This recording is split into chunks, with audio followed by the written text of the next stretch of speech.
नाज़रीन आदाब, न्यूज़ 18 उर्दू में आपका इस्तकबाल है। मैं हूं विसाल आजम और आप देख रहे हैं खबर खास। खबर खास में आज एक बहुत ही खास मौजू पर गुफ्तगू है। दरअसल ये मौजू एक कानून को लेकर है, एक लॉ को लेकर है जो 127A है, सेक्शन 127A, जिसे आमतौर पर हम सेडिशन का एक्ट कहते हैं कि ये सेडिशन एक्ट है। और इसके कई तरह से इसके नाम है, जैसे राजद्रोह का, जिसे हम मामला कहते हैं राजद्रोह, या इसे हम कहते हैं कि मुल्क से गद्दारी का मामला। और ये उस वक्त का एक्ट है या जो कानून है या सेक्शन है जब कॉलोनियल लॉ के तहत, कॉलोनियल रूल में इसका ज्यादा इस्तेमाल किया जाता था। और हमारे मुल्क को जब आजादी मिली अंग्रेजों से, तो जो मुजाहिदीन आजादी थे उनमें से बड़े बड़े नाम, गांधी जी का भी नाम उसमें लिया जाता है कि उन तक के खिलाफ इस सेक्शन का इस्तेमाल किया गया था उन दिनों। यानी कि जब हमारा देश, हमारा मुल्क गुलाम था, उन दिनों जब आजादी की जो जद्दोजहद थी उसमें जो लोग आगे बढ़ते थे, किस तरह उनके इस एक्शन के खिलाफ यह सेक्शन लगाया जाता था।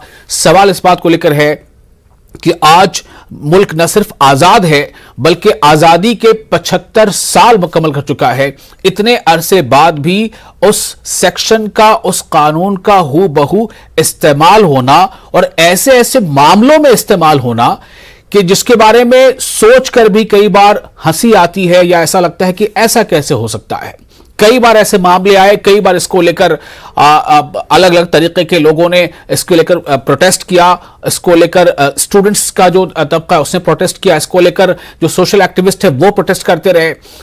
अब चूंकि ये मामला सुप्रीम कोर्ट में है और एक नहीं कई अर्जियां हैं, कई लोगों की तरफ से अर्जियां दाखिल की गई हैं, उस पर लगातार इस पर समाअत हो रही है। मरकज ने पहले इस पर कुछ टाल मटोल का रवैया अख्तियार किया था, लेकिन मरकजी हुकूमत ने अब यह कहा है कि वो इस मामले पर इसकी समीक्षा जो है वो करने के लिए तैयार है, उस पर पुनर्विचार यानी फिर से गौर फिक्र करने के लिए तैयार है, अज सरे नौ गौर फिक्र करने के लिए तैयार है।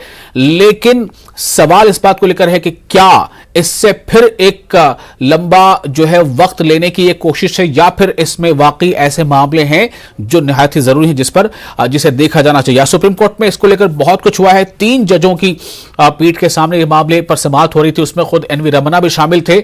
अब अगले रोज फिर समाअत होनी है। आगे मामला क्या बनता है, क्या इस कानून को इसे इनएक्टिव किया जाएगा, कितना वक्त लग सकता है, मरकज का दरअसल मौक़िफ़ असल में क्या है, इसका इस्तेमाल किस तरह से हो रहा है, जो इक़्तिदार में आता है, जो पावर में आता है, वो मुखालिफ आवाज को, विरोधी आवाज को क्या दबाने के लिए इसका इस्तेमाल करता है।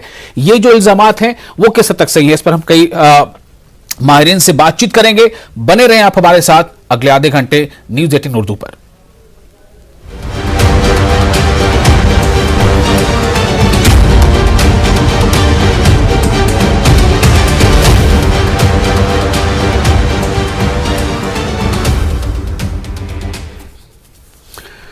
तो हम आपको सबसे पहले बता दें कि इस खास मौजू पर गुफ्तगू करने के लिए हमारे साथ कई खास मेहमान हैं। हमारे साथ हैं शुभेंदु शेखर अवस्थी, तर्जुमान बीजेपी।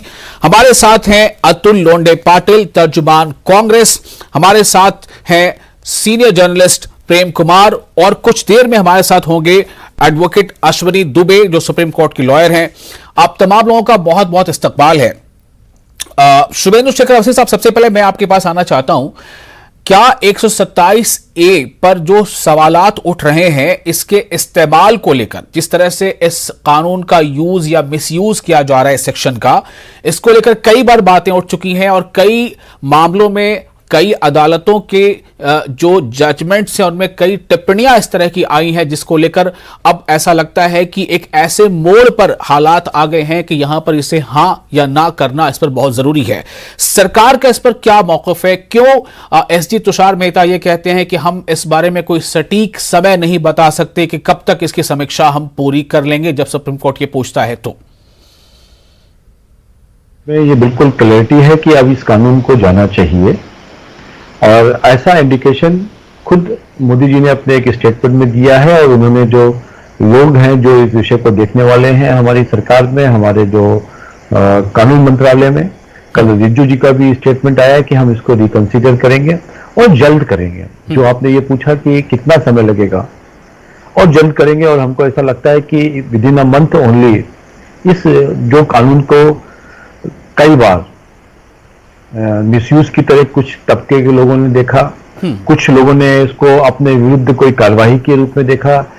पिछले साल, एक साल पहले भी सीजीआई ने इस पे एक स्टेटमेंट दिया था, लगभग मेरे ख्याल से मई में ही कहा था उन्होंने कि इस कानून के ऊपर कभी भी कोई भी जो गवर्निंग पॉलिटिकल पार्टी है वो अपने विरोध में इसको लगा सकती है, लगा देती है। तो ऐसे बहुत सारी चीजें थी और इस मैटर को लेके काफी समय से क्रिटिकलिटीज चल रही थी, इसलिए आज कोर्ट में भी कहा है कि हम इसको रीलुक कर रहे हैं। दूसरा कि आपको तो मालूम ही है, ये कानून जैसा आपने बताया कि बहुत पुराना कानून है, अंग्रेजों के जमाने का कानून है, और इसका यूज इस भारत के अंदर बहुत सारे और से कानून है कोई जो लोग जिसको हम यूटिलाइज कर सकते हैं। और राजद्रोह मतलब हमको ऐसा लगता है, यदि हम बहुत सारे एग्जाम्पल देंगे उसमें एक्चुअली वो राजद्रोह नहीं है, फिर भी चूंकि कानून की व्यवस्था है और वो सीधा कानून लग जाता है, इसलिए हमको लगता है कि ये कानून को अब शायद जाना चाहिए और ये सही समय है।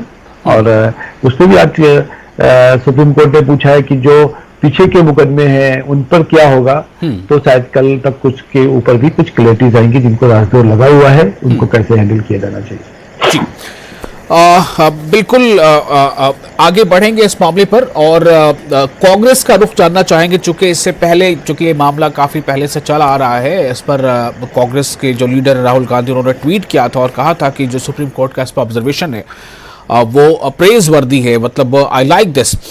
सवाल कांग्रेस के नेता से हमारा ये है कि चूंकि इस मामले के बारे में ये कहा जाता रहा है कि जो कोई भी पावर में रहता है वो इस कानून का मिसयूज करता है, क्या कांग्रेस को भी ऐसा लगता है कि पावर में कोई भी रहे, किसी भी पार्टी की सत्ता रहे, उस दौर में क्या विरोधियों को या मुखालिफ आवाज को दबाने के लिए इसका इस्तेमाल होता रहा है? अतुल लोंढे पाटिल साहब। बिल्कुल होता रहा है। 2014 के बाद विशेषकर बहुत बड़े पैमाने पर इसका इस्तेमाल जो है वो बीजेपी की सरकार ने किया है, ये सारा हिंदुस्तान जानता है। अब सिर्फ मैं कह दूं और आप मान लो, ऐसी तो बात है नहीं है। आप देखिए, नमक की स्टोरी पवन जायसवाल एक पत्रकार ने की थी मिड डे मील स्कीम की, क्या हुआ उनके साथ? एक पत्रकार त्रिपुरा से, उन्होंने कहा था त्रिपुरा इज बर्निंग, उनके ऊपर सीधा यूएपीए थोप दिया था। तो 2018-19 ये एक साल में 93 ऐसे मामले पूरे देश में जो 124A के तहत इस सरकार ने किए थे।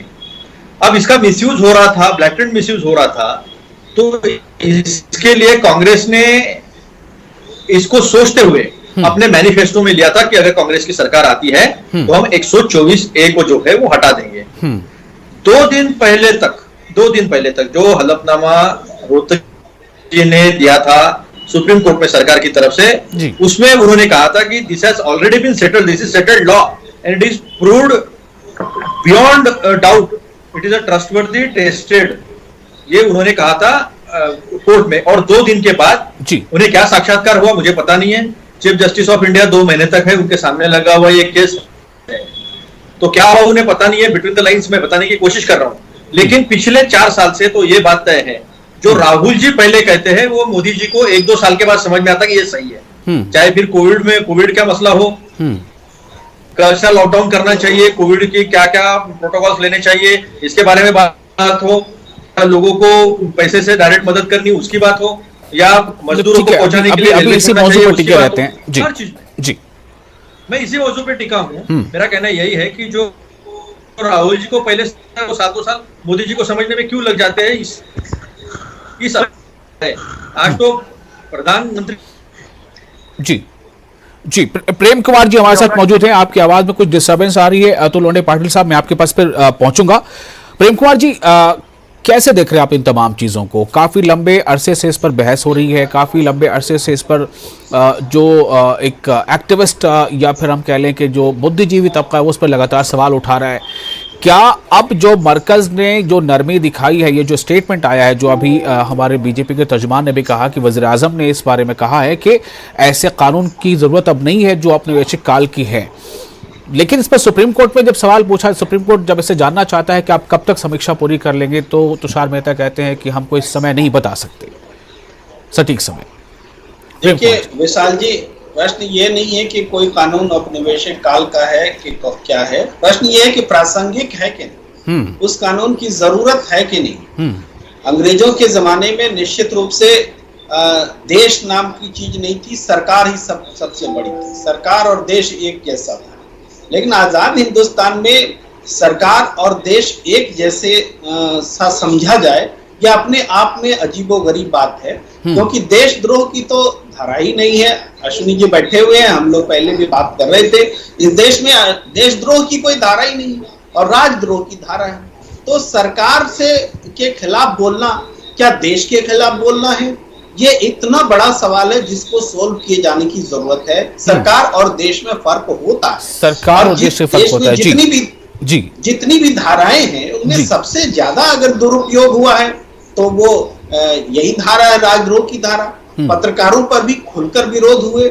आपको याद होगा दिवंगत विनोद दुआ जी, जो पिछले साल जिनकी मौत हुई, 20 साल हुआ भी नहीं है, तो उनके खिलाफ एक पत्रकार ही ने केस किया जो आज पॉलिटिशियन है, और वो उन्होंने लड़ाई लड़ी, कोर्ट से जीत करके ये साबित किया कि उन पर लगी राजद्रोह की धाराएं गलत हैं।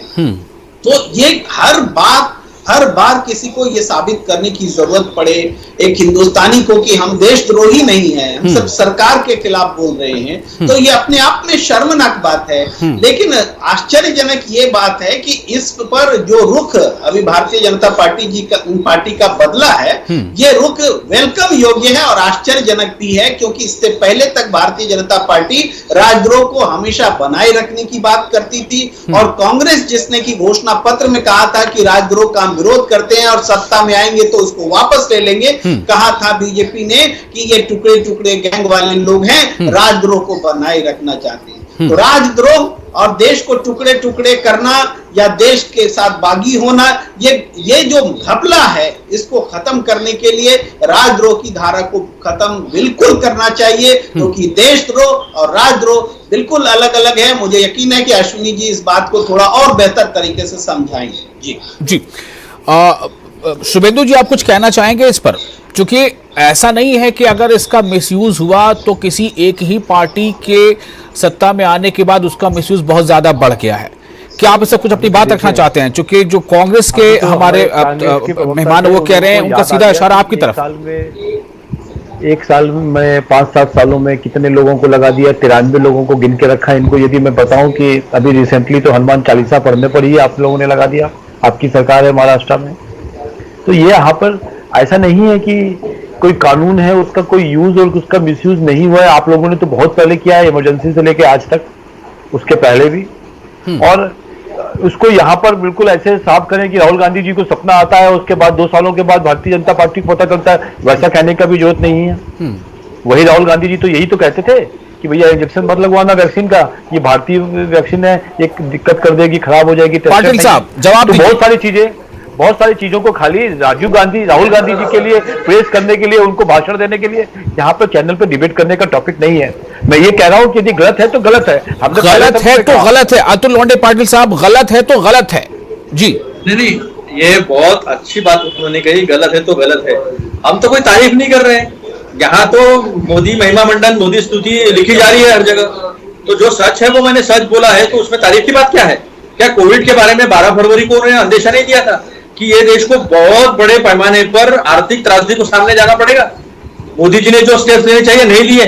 क्या उन्होंने ये नहीं कहा था कि डिसेंट्रलाइज करना चाहिए क्वारंटाइन डिसीजन के बारे में, किस तरह से हमें डिसीजन लेना है? क्या उन्होंने ये नहीं कहा था कि लोगों को मदद करनी चाहिए, पैसे डायरेक्ट जेब में डालने चाहिए? क्या उन्होंने ये नहीं कहा था? ठीक है, चलिए आपने अपनी बात कर ली, आपने जवाब दे दिया कि क्यों राहुल गांधी ने पहले कहा था और क्यों इस पर बाद में अमल हो रहा है। ठीक है, लेकिन एक कहावत है, देर आयत दुरुस्त आयत। अगर ये सच में दुरुस्त होने वाला है तो थोड़ी देर भी जो है मुझे लगता है लोग इसे कबूल कर लेंगे। आते हैं जरा जो इस मामले के एक्सपर्ट हैं, एडवोकेट अश्विनी दुबे हमारे साथ मौजूद हैं, जुड़ चुके हैं। अश्विनी दुबे साहब, 124A इसकी कहानी क्या है? थोड़ा मैं चाहूंगा कि इसका इतिहास भी बताएं और इसका वर्तमान क्या है, उसका मुस्तकबिल क्या नजर आ रहा है। क्या ये कानून, ये सेक्शन हटने वाला है? देखिए, सेक्शन हटना ये सरकार की मंशा पर, सरकार के विजडम पर और सरकार की आज की तारीख में उसकी क्या उपयोगिता है उस पर विचार करने पर होगा। अब आपने इतिहास के बारे में पूछा है, तो ये कॉलोनियल लॉ है जी। राजद्रोह कानून 17वीं शताब्दी में इंग्लैंड में अधिनियमित किया गया था। उस समय वहां के विधि निर्माताओं का मानना था कि सरकार के प्रति अच्छी राय रखने वाले विचारों को ही अस्तित्व में या सार्वजनिक रूप से उपलब्ध होना चाहिए, क्योंकि गलत राय सरकार और राजशाही दोनों के लिए नकारात्मक प्रभाव उत्पन्न कर सकती थी। अब हम आ जाते हैं भारतीय परिप्रेक्ष्य में। 1837 में ये कानून ब्रिटिश और राजनीतिक थॉमस मैकाले ने तैयार किया और 1860 में भारतीय दंड संहिता में लागू करने के दौरान इसको आईपीसी में शामिल नहीं किया गया। लेकिन जो राजद्रोह की स्थिति है, वो राजद्रोह की स्थिति, जैसा प्रेम जी ने कहा, बिल्कुल देशद्रोह नहीं है, राजद्रोह है। आज की तारीख में अपराध है। बाद में हमारे देश में मैंने मैकाले ने बनाया और 1860 के बाद जो अमेंडमेंट हुई, उस अमेंडमेंट में इसको लागू कर दिया गया।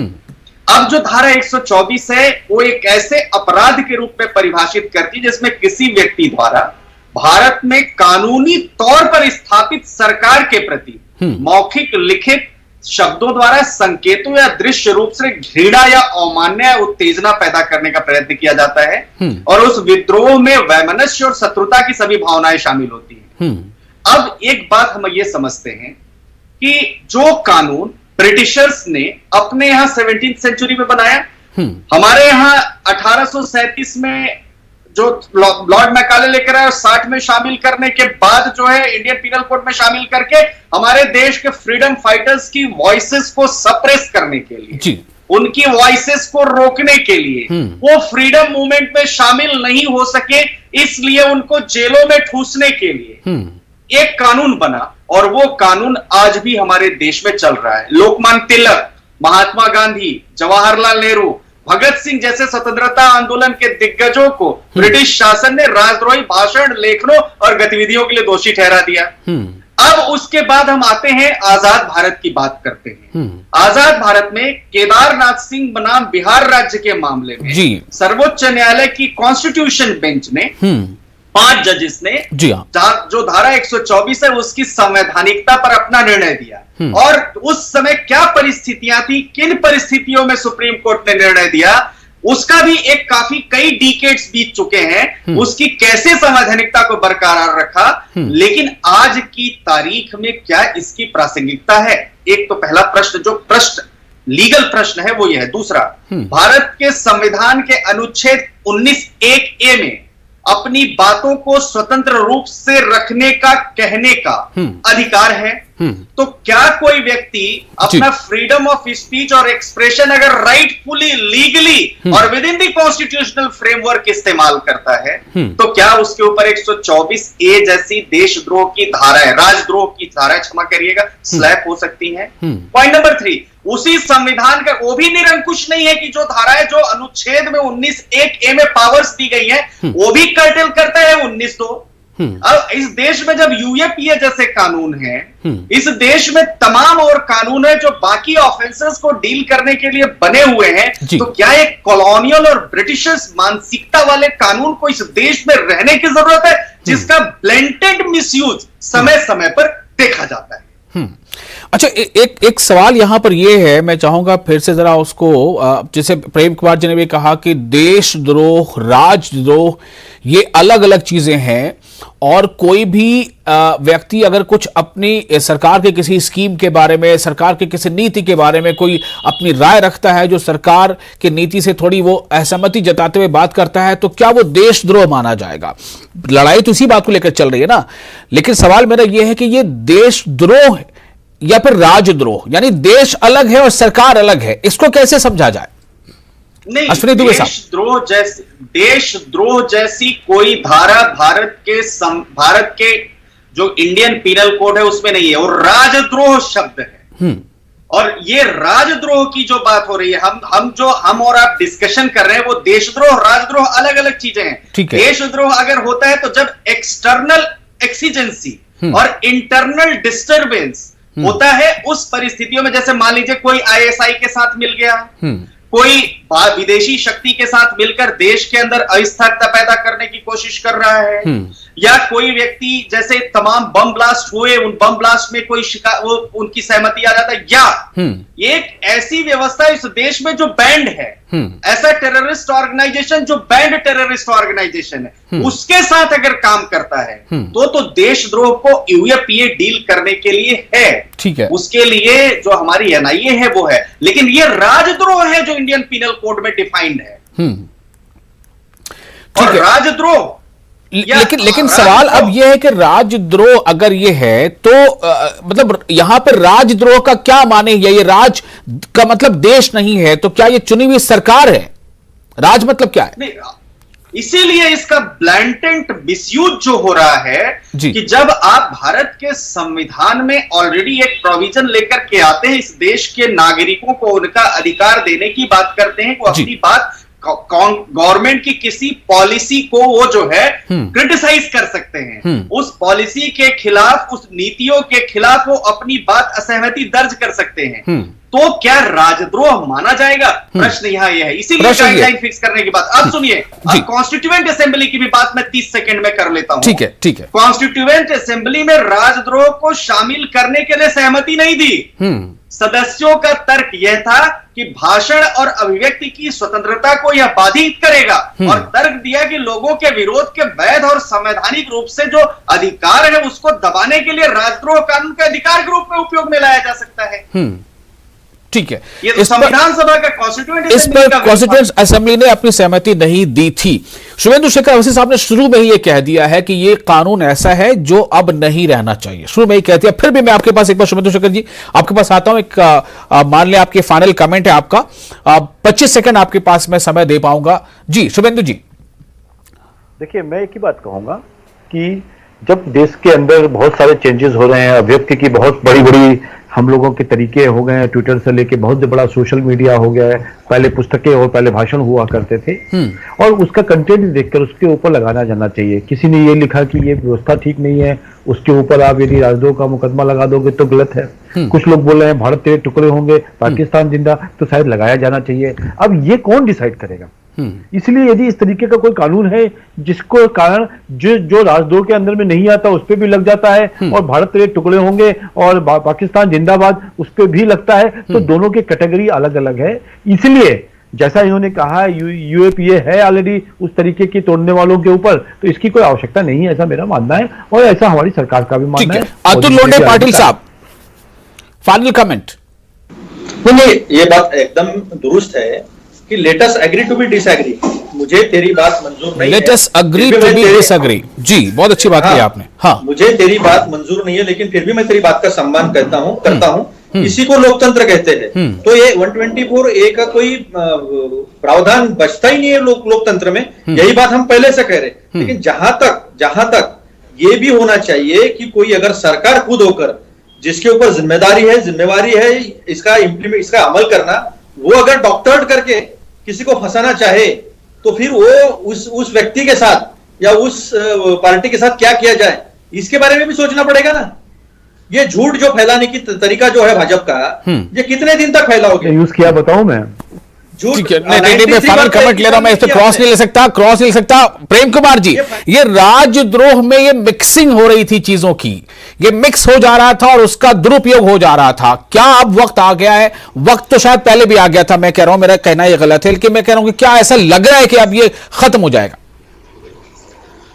देखिए विशाल जी, अश्विनी जी की बात रह गई थी, वो शायद ये कहना चाहते थे कि कॉन्स्टिट्यूएंट असेंबली में जब राजद्रोह पर सहमति नहीं हो रही थी तो, लेकिन 1955-56 में इसको लाया गया दोबारा से। इसको लाने की जरूरत थी नहीं वास्तव में। इसका हर शासन ने, हर पार्टी ने दुरुपयोग किया है, चाहे कांग्रेस रही हो, चाहे बीजेपी रही हो, इवन जनता पार्टी की सरकार में इसका दुरुपयोग हुआ था। तो आज चलिए सबका मन मस्तिष्क बदल रहा है, लेकिन देशद्रोह की धारा का हमारे पेनल कोड में होना बहुत जरूरी है। इस पर भी विचार करना चाहिए। राजद्रोह कतई नहीं होना चाहिए, हटना चाहिए। AFSPA को हटाने की का भी कदम बीजेपी सरकार उठा रही है, शाह जी ने कहा है पूर्वोत्तर में। यह भी एक वेलकम वाला कदम है। ऐसी धाराएं बिल्कुल हटनी चाहिए, जो कि जनता के, अपनी ही जनता के खिलाफ में बिल्कुल। बहुत गलत। चलिए, बहुत बहुत शुक्रिया आप तमाम लोगों का इस बहुत ही खास, हसास और सेंसिटिव इशू पर बात करने के लिए। अगले रोज फिर समाअत होनी है, मरकज का क्या मौकफ होता है, क्या जवाब आता है सुप्रीम कोर्ट के सामने, इस पर नजर बनी रहेगी। शुक्रिया।